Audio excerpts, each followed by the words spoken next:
一瞬之间，命悬一线；再动了！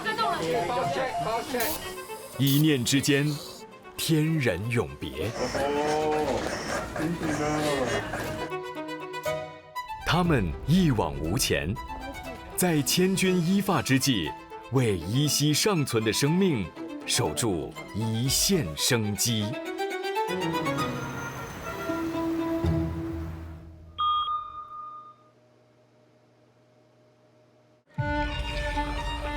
急诊部承接着生命的延续，也照见了人世间的生离死别。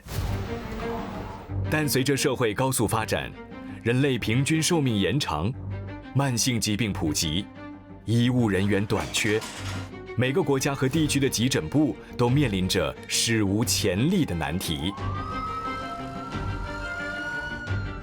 命悬一线将真实呈现亚洲4家医院急诊部医护人员的日与夜、高压和紧张的生活面貌。再动了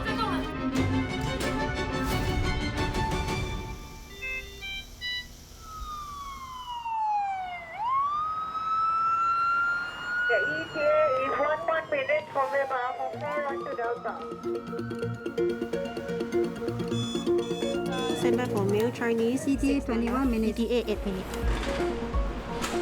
他们无时无刻不在跟时间赛跑，跟死神搏斗。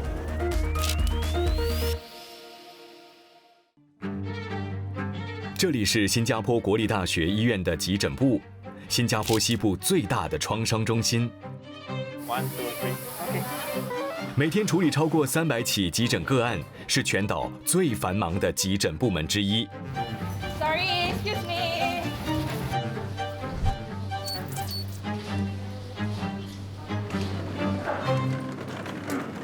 一大清早，一名疑似中风的病患被救护车送了进来。All right. What happened? He was all fine, and then I noticed that he rested for about 10 minutes. Okay. And then had difficulty waking up. Uncle, can you squeeze my hand? 医生必须尽快完成扫描，好将病患送往导管室取出血栓。So commonly, when stroke patients come in, we want to quickly assess them and hopefully give them the medicine to thin the blood within the first 60 minutes. That's the most ideal. He's moving too much. Cannot wait. Jangan gerak. Baring. Kita buat scan, okay? Lie down.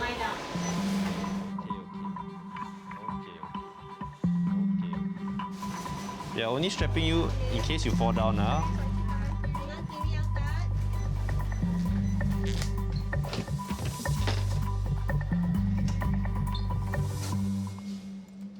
You bite the bullet and go again now. He's moving again. I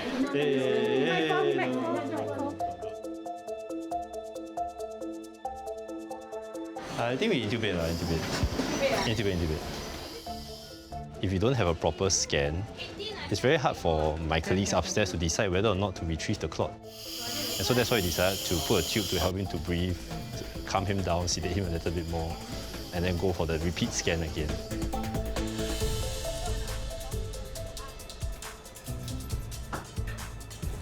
When you go back and forth, it's really a lot of logistical movements, and it's also quite tiring for the staff to do that. But we need more information now. Okay, thank you. 急诊部是医院的最前线，稳定好生命体征和完成必要检查后，病患将被送往下一个部门接受观察和治疗。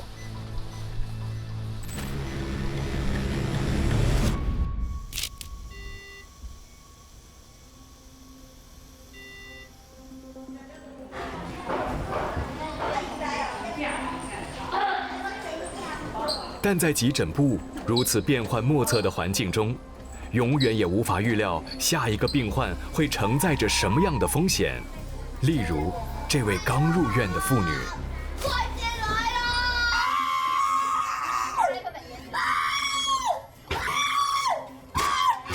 一时间，一阵嘶喊声在密闭的空间内传了开来。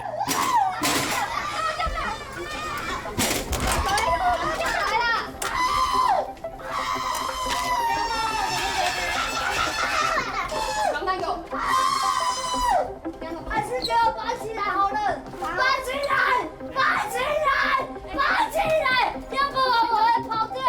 绑起来。他情绪比较激动一点点。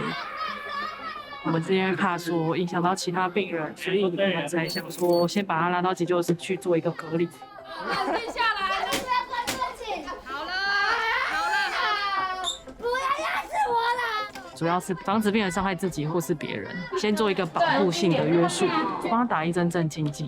是伤你的感情哎，为什么？通常这样的病人都是酒醉啊，或是情绪激动，本身有一些担心问题。你是跟谁吵架？你老公啊？跟他是弟弟的老婆吵架。可是刚刚我听起来，我觉得他应该只是跟家人的争执，导致他现在情绪很不稳定。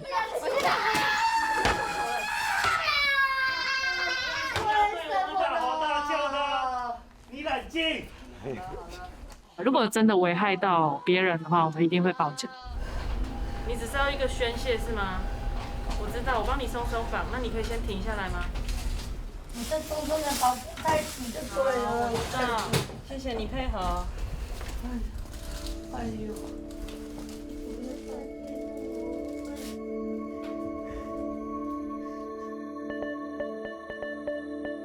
虽然妇女最终没有对医护人员进行肢体攻击，但在世界范围内的急诊暴力事件居高不下。世界卫生组织估计，全球会有近40%的医护人员曾遭遇过暴力事件。台湾以高端的设备、资源和燃烧生命的医护人员坚守着急诊第一线，撑起享誉国际的白色巨塔。但在模范体系背后，急诊部也悄然面临一场无声的危机。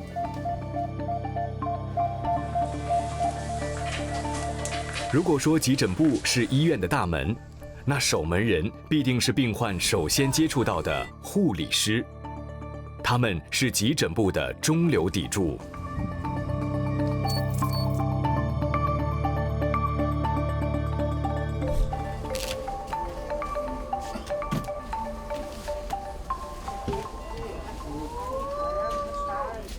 我在这里工作5年了，工作遇到最大的挑战就是每天遇到不一样病人这样，135还 OK 啦，但这是我觉得挑战，但也是我待在这边最喜欢的地方。阿嬷，还会喘吗？都还好是吗？大部分我觉得还是以老年人为居多啦，就是他们可能有一些慢性病啊，久了没有好好的控制，比如说心衰竭啊，或者是有一些肺炎啊、感染啊等等。花莲慈济医院是台湾东部唯一的大型医疗中心，是花莲、台东地区医卫服务的最前沿。由于急诊也涵盖在台湾健保范围里，不少民众无论疾病的严重性，都倾向先到急诊部就诊。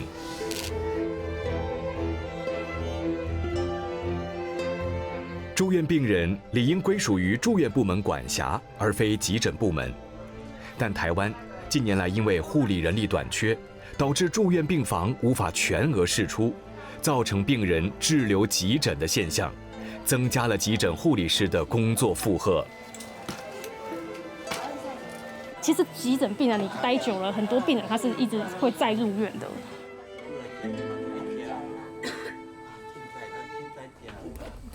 阿姨今天认得出你吗？他昨天晚上的时候突然太想你了，所以一直说要叫你回来。他会打电话，目前工作还是有点热情，而且阿公阿嬷们讲话也蛮好笑的，所以你可以跟他们聊聊天。他真的爬起来说要去找你呢。老年人的话，我觉得他就是像孩子一样，有时候你就是得用哄的。晚餐还没吃是不是？我拿水给你起来喝一点水好不好？好。有时候就会问到他们平常到底在干嘛，或是饮食习惯等等的。我想要知道，因为其实大部分疾病很常是跟生活习惯有关。给他阿嬷翻个身。除了照顾等待病床的病患，急诊护理师还需要兼顾急诊室的分内工作。热情似乎成了支撑他们燃烧自己的唯一燃料。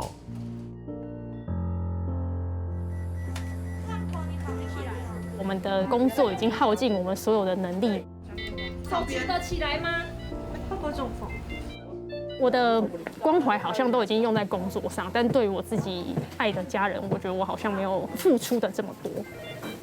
当然，你就是会遇到很多人不太尊重，因为他们就觉得这是一个服务业这样子，他就是会对你口出秽言啊，然后甚至会有一些医疗暴力的情形等等的，所以会让很多在线上的护理人员也是感到很心累，所以离开这个职场。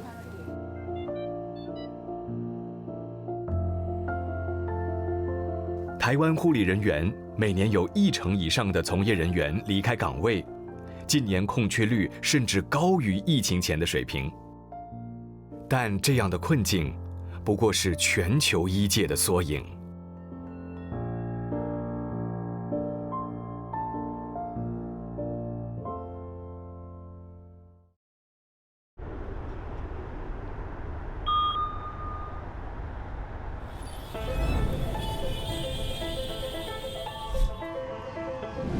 这家坐落在城市一角的医院和一般医院截然不同，这里接待的都是非一般的病人。这里没有无止境的人龙，也没有喧闹的急诊大厅，等待被救援的是一只只为求生存奋力挣扎的生命。这是一家野生动物医院。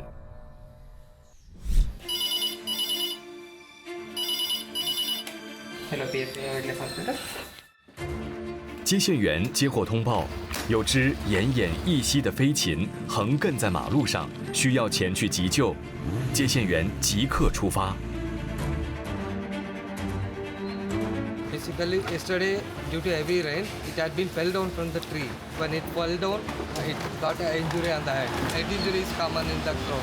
When they fall off, or else when they get in a fight, they hit to the walls. At that time also they will get into head injury. 乌鸦外观上看似没有大碍，但有内伤的可能性，因此需要带回医院接受观察和治疗。在班加罗尔，这样的案例司空见惯，几乎每天都有。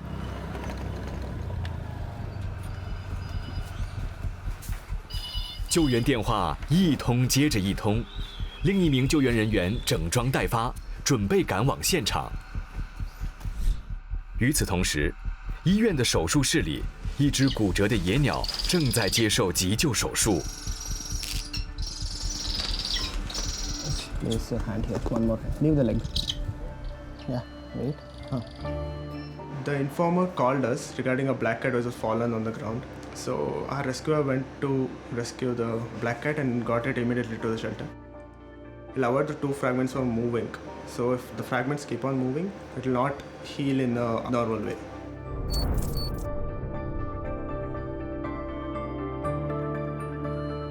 马达夫就职的这家野生动物医院位于班加罗尔郊区，规模不大，却是印度南部最重要的动物救援据点之一。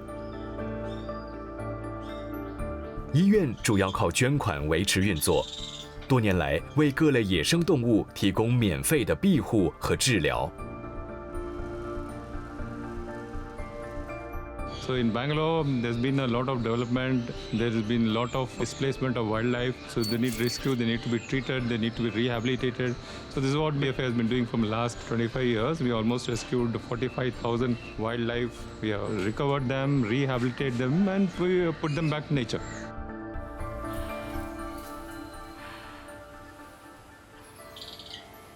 每到炎热的夏季，班加罗尔的高温变成了野鸟最大的威胁。它们会因为脱水、虚弱而在飞行时坠落，轻则晕厥，重则骨折。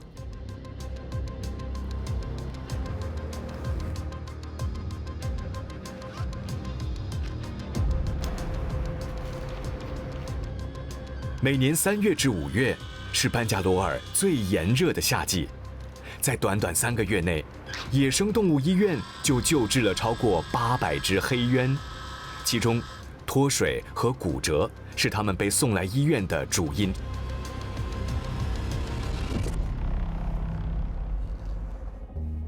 So before we cut the pin or suture the wound, we have to take an X-ray to make sure the pin are in place, so that once we suture, we don't have to open it again and cause a mess. It will take 2 months for its complete recovery and releasing back to the wild.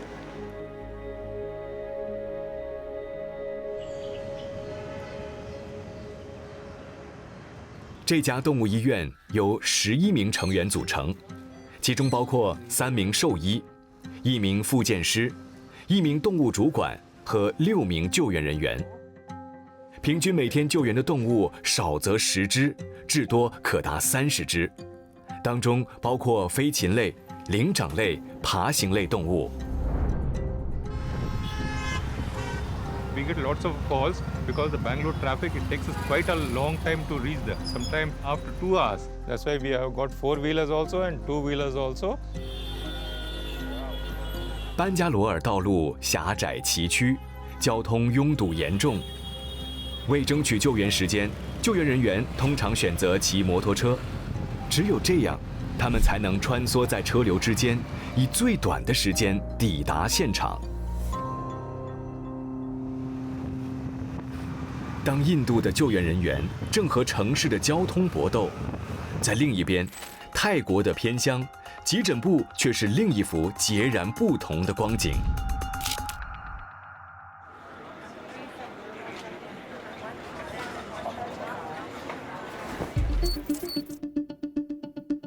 值班的急诊护士蒂蒙接获了一项特殊的任务。 หน้าที่ของวันนี้นะคะก็คือในการออกไปรับคนไข้ผู้ป่วยฉุกเฉินนะคะก็คือเราต้องสแตนบายรอเด็กเนี่ยแรกเกิดมีปัญหาว่าน้ำหนักตัวน้อยแล้วก็มีปัญหาว่าหายใจเหนื่อยนะคะเพราะว่าห้องฉุกเฉินเนี่ยมีความตื่นเต้นแล้วก็ไม่ซ้ำแล้วก็ในส่วนของที่สนุกก็คือการออก EMS นะคะในส่วนของการไปรับคนไข้นอกสถานที่นะคะก็จะไปเจอผู้คนแล้วก็มีคอนแทคในแบบต่างๆ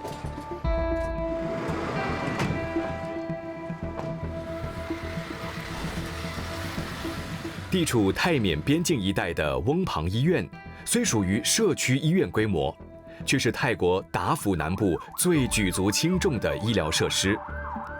许多难民或邻国公民甚至会艰险跋涉到此就诊。 ระหว่างทางนี่ต้องใช้ดวงเลยค่ะพี่ถ้าสมมติว่าอุปสรรคของที่นี่นะคะในส่วนของถนนโค้งความเป็นหลุมขรุขระแล้วก็ถ้าเป็นหน้าฝนก็จะมีความลำบากในการขับรถซึ่งเราจะไม่อาจจะไปถึงคนไข้ช้าทำให้อาการคนไข้แย่ลงอะไรค่ะ 医院因此和散布在四周的小型医疗站以及自愿组织的急救车队保持紧密合作，在通往医院的公路交汇处碰面，将病患送往翁旁医院。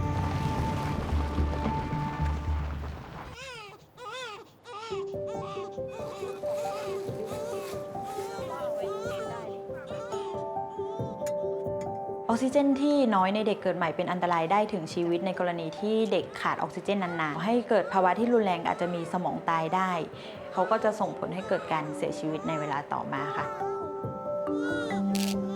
แล้วก็หลังจากที่ประเมินเมื่อกี้นะคะก็คือเสียงปอดสองข้างปกติดีเนาะเด็กร้องเสียงดังนะคะก็คือแอคทีฟดีค่ะเดี๋ยวเอาให้ออกซิเจนซัพพอร์ตไปก่อนแล้วก็ให้น้ำเกลือซัพพอร์ตไปก่อน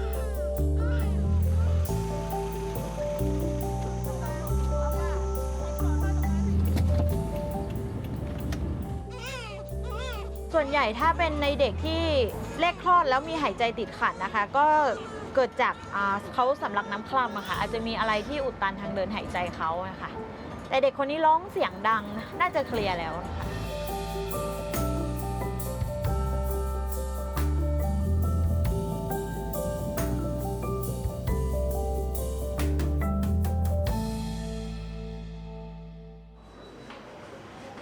妇产科和小儿科是翁旁医院最繁忙的部门之一。这里虽是社区医院，却为周遭地区9万多名居民服务。回到医院的蒂蒙没有停下照护工作，刚接回来的新生儿似乎出现发烧现象。แต่ว่าก็ยังต้องติดตามอาการต่อไปสำหรับน้องเด็กเนี่ยจะได้รับการแอดมิทที่ ICU คุณหมอก็จะเพิ่มการเจาะเลือดเพิ่มเติมเป็นถ้าไปอยู่ ICU ทัก 1-2 วันเนี้ยค่ะถ้าเขาstable ดีไม่ได้มีปัญหาอะไรเขาก็จะถูกย้ายลงมาอยู่วอร์ดหลังคลอดปกติค่ะ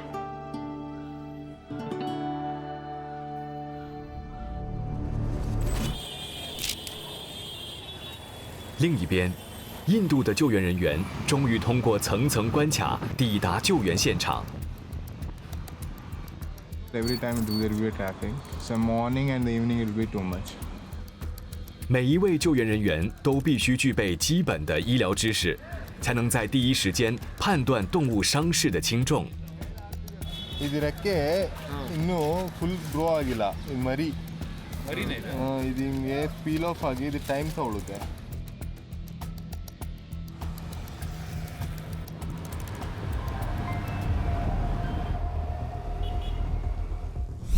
Sometimes, and the season-wise, there's a black guy. They are resident to this Bengaluru city. It'll get up to 20 cases in a day.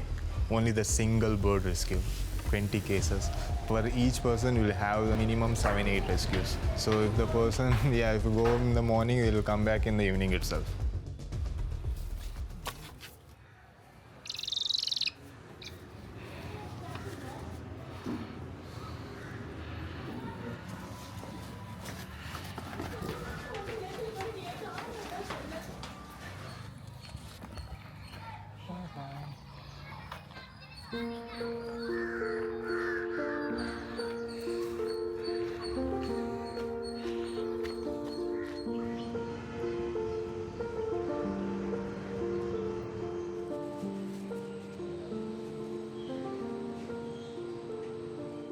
This one has an oral infection. It's called trichomoniasis. The white lesion near the tongue, 247.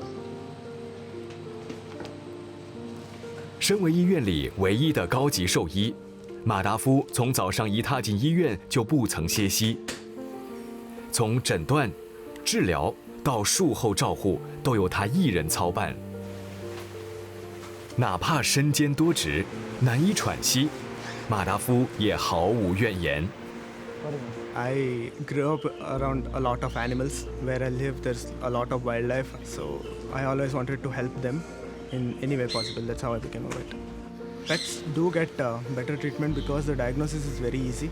Wildlife, we have to keep in mind their aggressive behavior, so the diagnosis can be, tentative. It's not to the point, but we try our best to diagnose whatever is possible. 在家人眼中，这份工作危机四伏，令人提心吊胆。他们起初对马达夫的选择不甚理解。I'm from Kodagu. It's like 300 kilometers from here. At the beginning, they were a little skeptical. They did not want me to do it. But then after they saw my work, they were happy and they never went against it. I do miss my home, but I'm not a person who sits inside the home and does nothing. I always want to work. I don't want to stop doing this. I have this passion to save all wildlife, so I don't get easily tired also.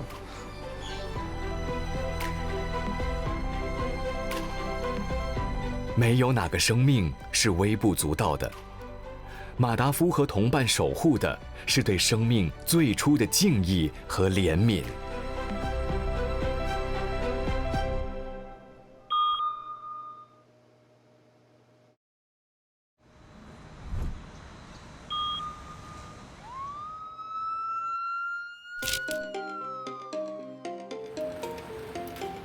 新加坡国立大学医院建于1985年，目前有1200多张床位，平均每天前来求诊的病人有400人，当中多达55%至60%属于严重情况。这里每个班次有15名医生和35名护士执勤，他们紧密协作，犹如一支并肩作战的战队。一个星期我在急诊部轮班，通常会做3天到4天。其他的时间我们是在做 projects， 还是我们的 research 教书，还是 administrative 的东西啦。The back no rashes, no nothing. No rashes, nothing. 身为顾问医生，我主要看我的 junior doctors 啦。他们先看病人，然后再跟我们商量，再看一下我们要怎么帮病人做其他测验啊，还是给什么药了，还是决定需不需要留医。其实这个的行程中，在紧急部门其实是很重要，因为通常病人来紧急部门是因为有其他问题，所以我们是断定是什么问题，再做治疗了。急诊部是一个很大的部门。作为consultant，可以讲是我们是船长了，选 doctor 是我们的船手咯。所以因为这样子，我们的 camaraderie， 我是觉得是比大致上医院其他部门的最好啦。所以其实这个是我一方面最喜欢的。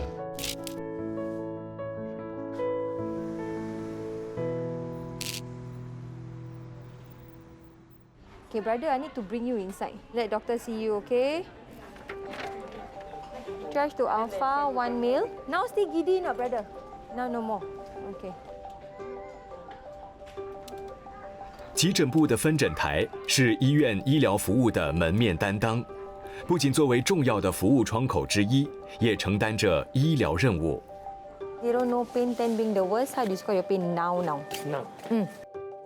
站在医院的最前线，站岗的护士都需要有经验、医疗知识。还有随机应变的能力。Okay, what happened to you, madam? My leg. Certain leg cannot walk. How many days already? 3 days. 3 days already lah, but 没有跌倒，没有什么啦。Okay. 资深护士努尔哈云虽然身怀6甲，还是十分耐心地接待每一个病患，凡事都亲力亲为。You won't know whether these patients are coming in just clear-cut P3 cases or they are really, really sick. So that's when you have to use critical thinking. You can't anticipate what kind of patient you might be taking care of on that day.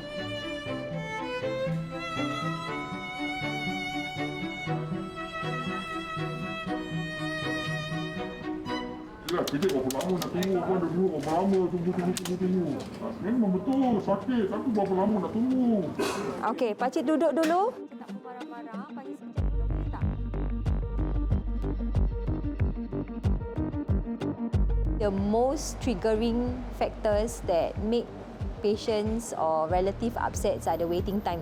They are already waiting so long and then they just want to vent it out to someone. So in order to prevent this from going, I sometimes have to step in and then see if I can give any assistance to them. The basic principle and the motto that I have learned from last time till now is stay calm, be objective with what I want to convey and be empathy. Lagi 2 orang tu, pakcik tunggu sekejap, lepas tu pakcik pergi makan. Boleh?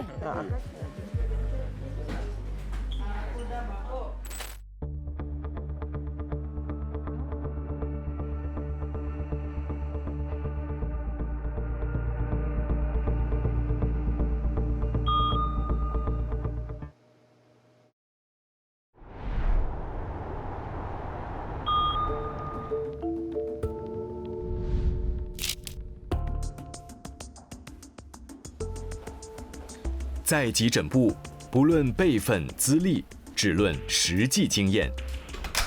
在泰国偏乡的翁旁医院急诊部门，是由一群刚从医学系毕业几年的实习医生领军的。他们在看不见尽头的人龙、局促的空间、捉襟见肘的医疗配给下，撑起这身战袍下救死扶伤的天职。มันกลืนแล้วมันรู้สึกว่ามันยังมีก้างเหรอคะติดกับขนมจีนไปมันได้ก็เอาสำลีกันแบบนี้เฮ้ยอันนี้มันใหญ่กันไปปะตอนนี้เป็นหมอเข้าที่โรงพยาบาลนี้เข้าปีที่3ก็โดยปกติแล้วหมออินเทิร์นที่เนี่ยทุกคนต้องอยู่ห้องฉุกเฉินอยู่แล้ว在泰国，刚从医学系毕业的实习医生必须至少在社区医院服务2年。มันก็เลยขยับได้น้อยเหรอจ๊ะถ้าเกิดเรามีเวรอยู่ที่ห้องฉุกเฉินเนี่ยประจำอยู่ER 24 ชั่วโมงจบเวรก็คือ8 โมงครึ่งพรุ่งนี้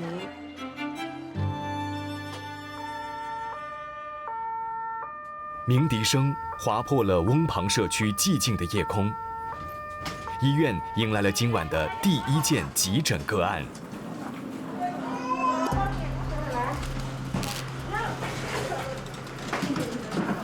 ตื่นดิตื่นนี่ไหนอะไม่ดีหรอโอ้โหเลอะว่ะไม่มีใครมาเล่าประวัติให้ได้เลยค่ะไม่ใส่หมวกกันน็อกลองเปิดแผลที่หัวให้หมอดูดิ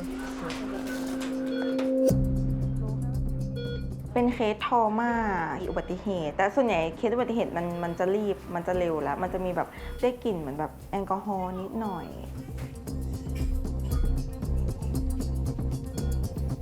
ได้ค่ะ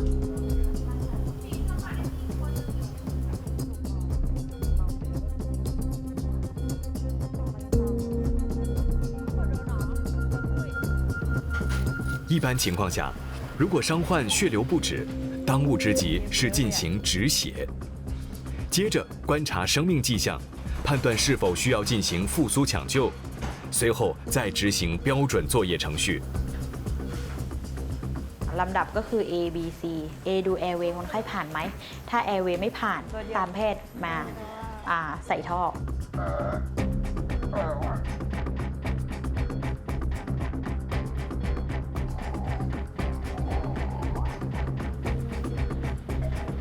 ไม่ต้องเอาอันนี้ออกก่อนไง มันงัดคนไข้ไม่ได้เพราะว่าอันนี้เราต้องมีคนแบบประคองคอให้ได้มัดแขนมัดขามัดอะไรไว้หน่อย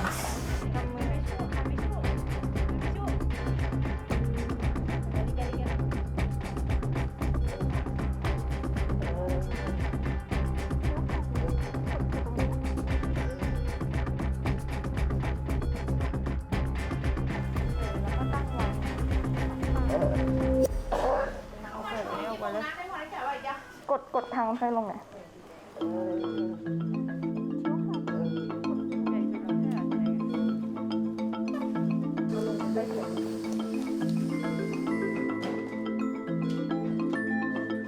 B ก็คือ breathing ท่อช่วยหายใจเนี่ยมันอยู่ในหลอดลมจริงไหมเดี๋ยวประเมินตามเอ็กซเรย์ประเมินปอดอะไรเงี้ยอีกทีหนึ่งส่วน C ก็คือ circulate ก็คือการให้น้ำเกลือนะคะการให้สารน้ำทดแทนเนี่ยถือเป็นสิ่งที่สำคัญ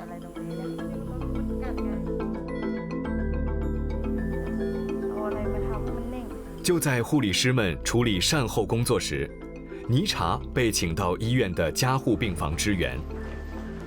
在夜间，所有住院病患如有突发状况，都能见到急诊医生的身影，他们分身乏术。เดี๋ยวตามเอ็กซเรย์ตอนคนนั้นให้หน่อยคิดว่าคุณสมบัติของหมอห้องฉุกเฉินต้องทำเร็วๆคิดไวแล้วก็แก้ปัญหาหน้างานได้ดีคือมันอาจจะไม่ได้จบตัวเคสทีเดียวนะตอนนั้นที่ห้องฉุกเฉินหมอแผนกอื่นก็เหมือนมีเวลาในการคิดคือทุกอย่างมันเร่งด่วนเราต้องมีความรู้ที่แบบเป๊ะจริงๆมากๆแล้วก็เหมือนลำดับความสำคัญในหัวว่าเคสไหนเราจะเดินไปดูก่อนเนี่ยค่ะต้องทำพร้อมกันถ้าทำทีละเคสก็ไม่เสร็จงานไม่เสร็จค่ะ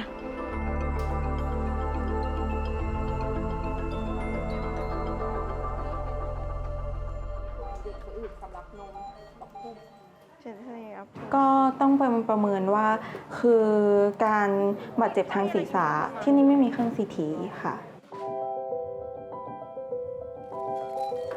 翁旁医院属于社区医院规模，并未配置价值不菲的 CT 断层扫描仪，因此大多时候必须先将病患的生命体征稳定下来，再由医生进行转诊的沟通工作，将病患送往更大型的医院。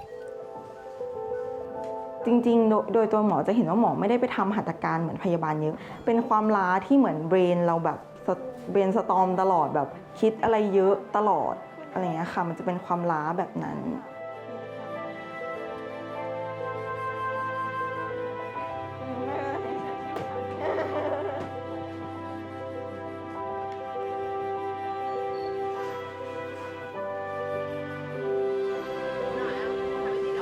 เป็นคนที่แบบกลัวโรงพยาบาลไม่อยากเข้าโรงพยาบาลไม่ชอบแบบคือไม่ได้เลือกเป็นหมอแต่ว่าแค่เรียนเก่งเฉยๆแล้วก็โดนบังคับให้ไปเป็นหมอเวิร์กโหลดมันเยอะมากแต่ว่าทุกอย่างที่เราทำมันออกมาดีเพราะเราตั้งใจทำแล้วก็ประสบความสำเร็จ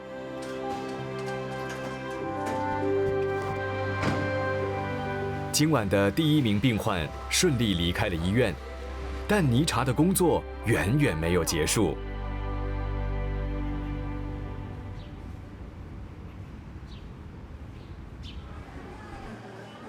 第2天午后，医院人满为患，在诊间仍旧可以看到尼查的身影。ทำงาน24 ชั่วโมงแล้วก็ต่อเช้าเลยโดยไม่ได้นอนก็รวมแล้วก็32 ชั่วโมงก็คือแน่ๆไม่ได้นอน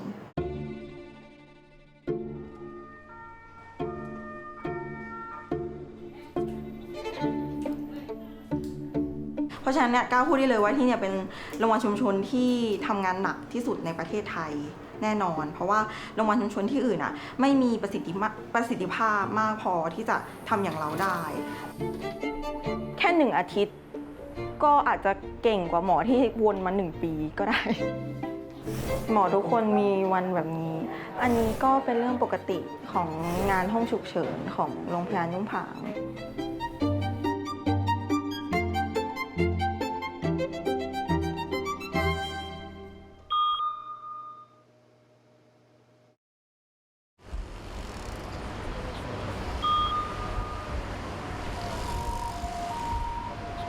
一时间，鸣笛声直冲天际。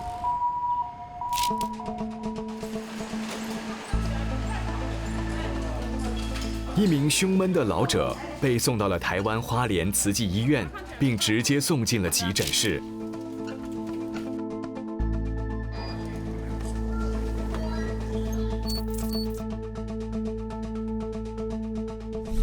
有量到他的血压吗？我在动了，在动了，在我手上。急诊很像菜市场。不要再动了，拜托，让我经过。菜市场里面卖各式各样的东西嘛，这边也是各式各样的东西，很吵杂。吐出来，吐出来。虽然我一直希望它不要这么吵，但它就是很吵杂。胸口痛不痛？啊。哪里不舒服？你单位不松快？急诊医师其实很像侦探。那我现在要找出凶手是谁。小贝，眼睛张开，可以吗？但是散在我面前所有的证据都是零零散散，甚至有些证据是被隐藏起来的。可是我没有办法慢慢整理出一个头绪。可是你要消命啊！看起来是急性心肌梗塞，而且情况蛮危急的。心肌梗塞就是因为心脏血管被一些血块阻塞住了，所以我们会立刻先打一些抗凝血剂。那这个对他等一下去做心导管的过程可能有一点帮助。护理师赶快帮他把衣服都换掉，要手术服要穿上去。我们大概在短短时间里面就把这些事情做完。赶快送导管室，你送啊，我去订 ICU。本人。缓送哎，去了电梯了，去了。当我们把这个真正诊断找到的时候，才会交给后线医师。那后线的医师就会按照这个方向就继续治疗下去。心肌梗塞的病人，我们只要把他交给心脏科医师之后，我们急诊这边的工作就结束了。上去了，上去了。好，对，保佑他。心肌梗塞是一个很抢时间的疾病。像这类的个案，他还没有到达医院前，我们就知道他要来了。消防员他们会在现场做完心电图，就会上传到我们的群组。那群组里面有心脏科医师，也有急诊科医师，谁都可以，随时都可以打开来看。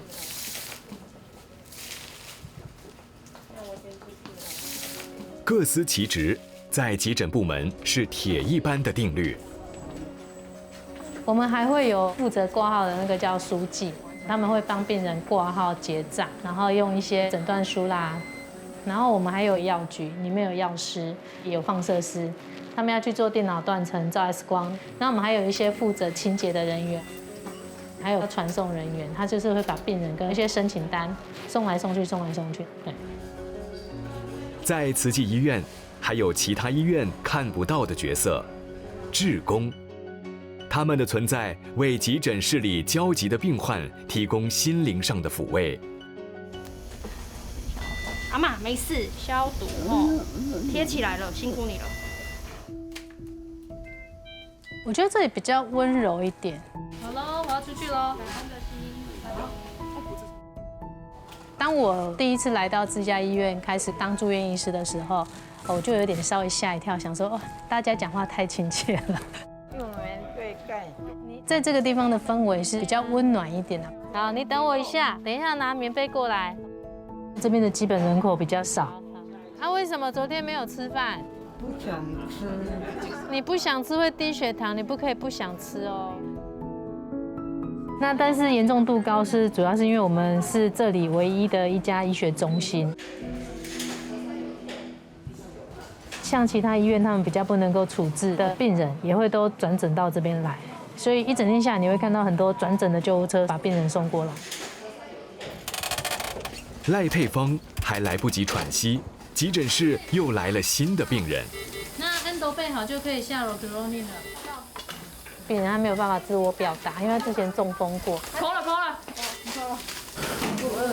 他在家里的情况不好，一直在呼吸喘。他们就检查的结果就是发现他两边有肺炎。我们先处理到呼吸，再处理这个。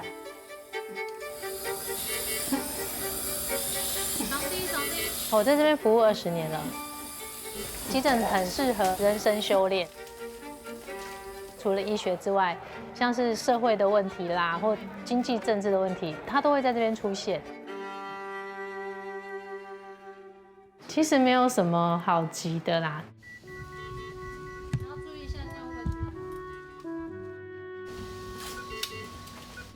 病人的病情很急，我们就按照我们被训练的去做就 OK 了。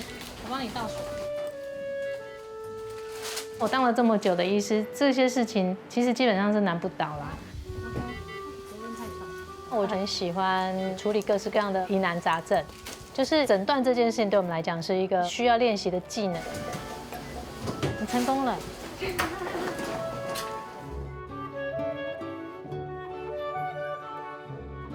这应该是我们的乐趣所在。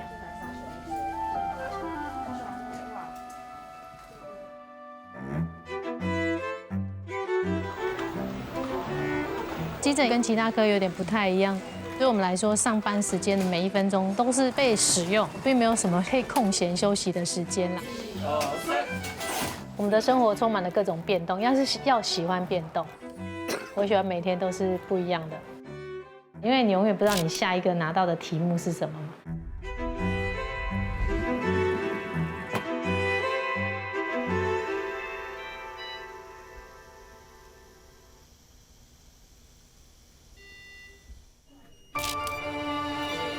一边是以效率闻名的城市急诊部，另一边是年轻实习医师掌舵的偏乡医院。两种制度，两种节奏，在这生命奔腾的战场上，他们又将经历哪些生死依顺的战役？